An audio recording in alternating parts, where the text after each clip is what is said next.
تیسرا عیب جو قرآن کے اندر اللہ جل شانہ نے ذکر کیا، فرمایا وَآتَاكُم مِّن كُلِّ مَا سَأَلْتُمُوهُ وَإِن تَعُدُّوا نِعْمَةَ اللَّهِ لَا تُحْصُوهَا إِنَّ الْإِنسَانَ لَظَلُومٌ كَفَّارٌ۔ فرمایا انسان جب تو جو بھی مانگا میں نے تجھے دیا، وَإِن تَعُدُّوا نِعْمَةَ اللَّهِ، تو میری نعمتوں کو شمار تو کر نہیں کر سکتا، جیسے میں نے شروع میں اشارہ کیا، نہیں کر سکتا اللہ کی نعمتوں کو شمار۔ اور فرمایا انسان تو کیا ہے، لَظَلُومٌ كَفَّارٌ، ظالم بھی ہے ناشکرہ بھی ہے۔ آج ہر دوسرا انسان، آپ اس سے پوچھیں، اس سے حالات لیں، ناشکری کا کلمہ اس کے منہ کے اوپر ہے۔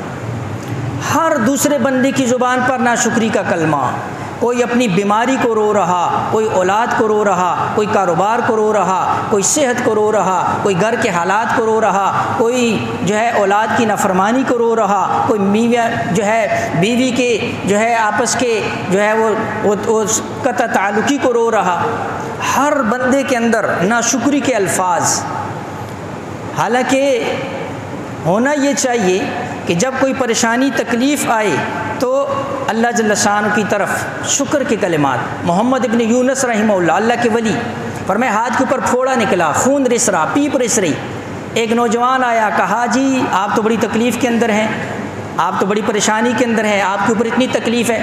فرمایا میں اللہ کا شکر ادا کرتا ہوں کہ یہ پھوڑا میری زبان پر نہیں نکل آیا، یہ پھوڑا میری آنکھ کے اوپر نہیں نکلا، یہ پھوڑا میری چہرے کے اوپر نہیں نکلا، ہاتھ کے اوپر ہی تو ہے۔ ہاتھ کی تکلیف برداشت ہو جائے گی، زبان کی نہیں ہوگی۔ اب ایسی حالت کے اندر بھی شکر کے کلمات، پریشانی کے اندر بھی شکر کے کلمات، زبان سے جو ہے نا جی جزا فضا اس طرح کی جو ہے نا جی بات نہ ہو۔ اسی لیے امام غزالی رحمۃ اللہ علیہ نے بھی ایک واقعہ لکھا، کچھ اللہ والے کے پاس کوئی نوجوان چلا گیا اور ناشکری کے کلمات کہے۔ امام غزالی رحمۃ اللہ فرماتے ہیں، اس اللہ والے نے پوچھا کہ اللہ نے جو تجھے یہ قوت گویائی دی ہے، اگر تیرے پاس 10,000 درہم ہوں اور اللہ تجھ سے یہ قوت گویائی چھین لے، خوش ہے؟ کہا نہیں۔ کہا اللہ تجھے سننے کی طاقت دی ہے، تیرے پاس 10,000 درہم ہوں، تیری یہ قوت سماعت چھن جائے تو خوش ہے؟ کہا نہیں۔ ایک ایک نعمت گنوائی اور پھر کیا کہا، اللہ کے بندے تو لاکھوں درہموں کا مالک ہے، تب بھی تو ناشکری کے کلمات ادا کرتا ہے۔